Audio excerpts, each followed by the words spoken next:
आज हम class 12 physics के यूनिट 3 के एक महत्वपूर्ण क्वेश्चन को सॉल्व करेंगे। तो क्वेश्चन है, चल कुंडली धारा मापी की सुग्राह्यता से आप क्या समझते हैं एवं इसके लिए सूत्र स्थापित कीजिए एवं सुग्राह्यता बढ़ाने के उपाय भी लिखिए। तो चलिए अब हम इस क्वेश्चन को सॉल्व करते हैं। तो यह क्वेश्चन बहुत ही महत्वपूर्ण है जो कि परीक्षा में हर बार आता है। तो यदि आप हमारे चैनल पर नए हैं तो प्लीज हमारे चैनल को सब्सक्राइब भी कर लें ताकि इस प्रकार की वीडियो आपको सबसे पहले उपलब्ध हो सके। तो चलिए अब हम सबसे पहले जान लेते हैं सुग्राह्यता क्या होती है। चल कुंडली धारा मापी में एकांक विद्युत धारा प्रवाहित करने पर उसमें उत्पन्न विक्षेप को चल कुंडली धारा मापी की सुग्राह्यता कहते हैं। अर्थात यदि हम चल कुंडली धारा मापी में एकांक विद्युत धारा प्रवाहित कर दें तो जो उसमें उत्पन्न विक्षेप अर्थात विक्षेप को हम कह सकते हैं कि फैलाव या फिर उथल पुथल, उसे हम चल कुंडली धारा मापी की सुग्राह्यता कहेंगे। चल कुंडली धारा मापी की सुग्राह्यता को ऐसे से प्रदर्शित करते हैं। यदि कुंडली में आई विद्युत धारा प्रवाहित करने पर या फिर समाहित करने पर कुंडली में उत्पन्न विक्षेप थीटा हो। यहाँ पर हमने मान लिया है कि कुंडली में विक्षेप थीटा उत्पन्न हो रहा है, तब सुग्राह्यता निम्न प्रकार की होगी। एस बराबर थीटा अपॉन आई। यहाँ पर एस है सुग्राह्यता, थीटा है विक्षेप और आई है विद्युत धारा। तो चलिए अब हम इसके लिए सूत्र स्थापना देख लेते हैं। माना चल कुंडली धारा मापी की कुंडली का क्षेत्रफल कैपिटल ए, उसमें फेरों की संख्या स्मॉल एन एवं चुंबकीय क्षेत्र की तीव्रता बी है एवं एकांक ऐंठन के लिए ऐंठन बल युग्म का आघूर्ण सी है। यह हमने मान लिया है। अब माना कुंडली में आई विद्युत धारा प्रवाहित करने पर उसमें विक्षेप थीटा होता है, तब हम जानते हैं आई बराबर C theta upon N B ए होगा।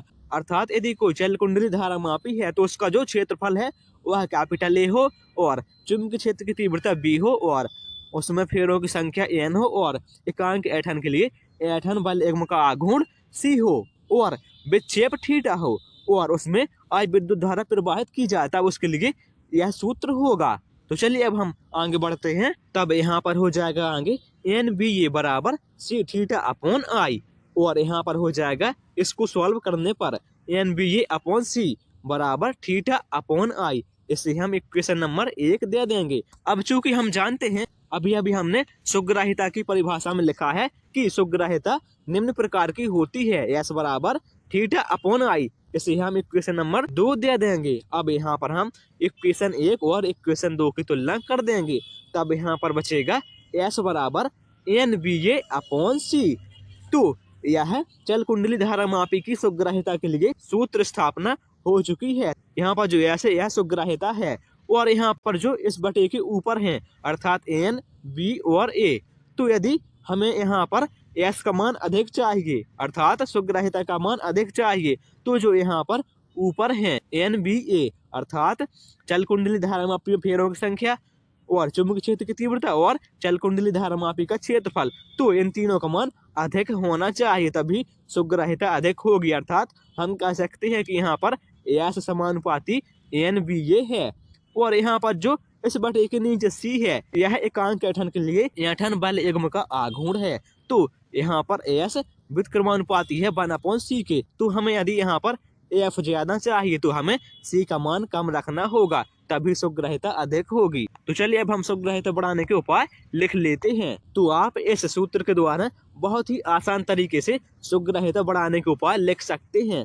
तो पहला है एन का मान अधिक होना चाहिए अर्थात कुंडली में फेरों की संख्या अधिक होना चाहिए, तभी सुग्राह्यता एस का मान अधिक होगा।